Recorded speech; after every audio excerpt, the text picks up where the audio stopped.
নমস্কার, আশা করি আপনারা সকলে খুব ভালো আছেন।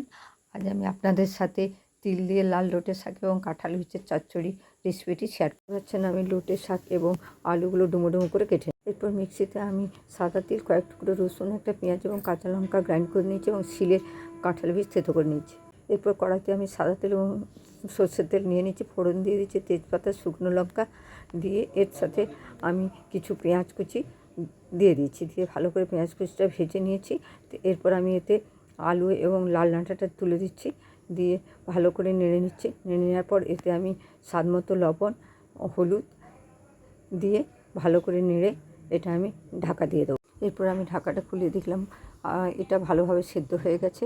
এটা ভালো করে নেড়ে এতে তিলগুলো দিয়ে দিলাম, তিলটা দিয়ে এটা ভালো করে নেড়ে চেড়ে নিয়ে অল্প পরিমাণে তিলের জলটা দিয়ে দিলাম। তিলের জলটা দিয়ে কিছুক্ষণ নেড়ে চেড়ে একটু তেল ছড়িয়ে তারপরে এটা নামিয়ে নিলাম। এটা খেতে খুব সুন্দর হয়েছিল।